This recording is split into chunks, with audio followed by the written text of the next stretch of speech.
600 বছৰ ধৰি জীয়াই থকা এডাল বেঙেনা গছ। আচৰিত যেন লাগিলেও এয়াই সঁচা। পিছে 600 বছৰ ধৰি কিদৰে জীয়াই আছে বকতাৰ বাখৰ বেঙেনা গছজোপা। এই ৰহস্যময় গছজোপা বিশ্বৰ ভিতৰতে এজোপা অন্যতম গছ। 1434 খ্ৰীষ্টাব্দত ৰোপণ কৰা বাখৰ বেঙেনা গছ আজিও জীয়াই আছে। 600 বছৰৰ ইতিহাস ধৰি ৰখা এই গছজোপা চাবলৈ বিভিন্ন ঠাইৰ পৰা পৰ্যটক অহা দেখিবলৈ পোৱা যায়। 30 ফুট উচ্চতাৰ গছজোপা 600 বছৰ ধৰি জীয়াই থকাটো বহুতৰে বাবে এক ৰহস্যময় ঘটনা। বাখৰ বেঙেনা গছ বুলি বিখ্যাত এই গছজোপা শিৱসাগৰ নগৰৰ পৰা 30 কিলোমিটাৰ দূৰৈত থকা বকতা মৌজাৰ জৱালাটিং আৰু চুহুংমুহুং গাঁৱৰ মধ্যস্থলত অৱস্থিত। ঐতিহাসিক কাৰণত বিখ্যাত এই বাখৰ বেঙেনা গছ।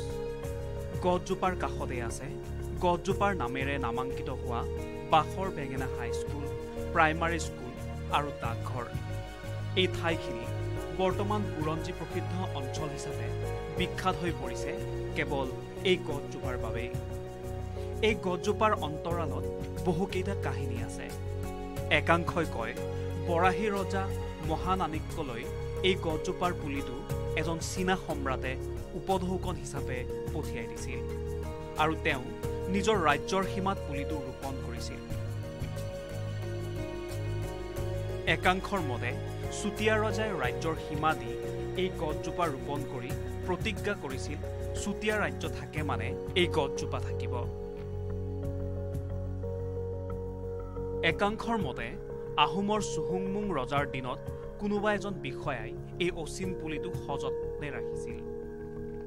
ঐতিহাসিক বাখৰ বেঙেনা গছৰ কাষৰ পৰা ভোমোৰা আলি নামেৰে এটা আলি যোৱাৰ চিন দেখা যায়। আহোম স্বৰ্গদেউ জয়ধ্বজ সিংহৰ দিনতেই বানফেৰা বংশৰ চিকন সৰিয়হৰ দেউতাক নাওবৈচা ফুকনৰ বসতি বাহৰ আৰু ৰজাঘৰৰ তৰফে দিয়া মাটিৰ সীমা এই গছৰ কাষলৈকে আছিল।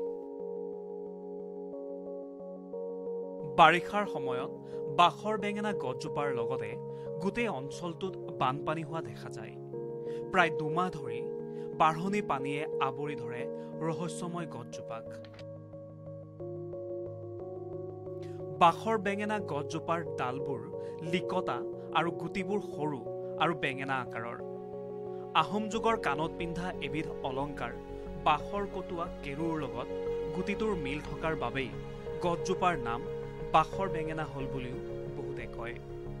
গছজোপাৰ পাতবোৰ আন গছৰ দৰেই খৰালি কালত সৰি লঠঙা হৈ যায়। গছজোপাক লৈ বহু লোকে বহু পৰীক্ষা চলাই আহিছে যদিও গছজোপাৰ বংশবৃদ্ধিৰ বাবে কোনো পৰীক্ষাই আজিলৈকে সক্ষম হৈ উঠা নাই।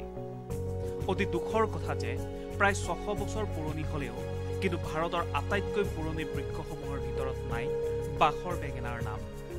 তথাপিও 600 বছৰীয়া ঐতিহ্যৰ সাক্ষী বাখৰ বেঙেনা গছজোপা চাবলৈ বিভিন্ন স্থানৰ পৰা দেশী বিদেশী পৰ্যটক অহা দেখিবলৈ পোৱা যায়।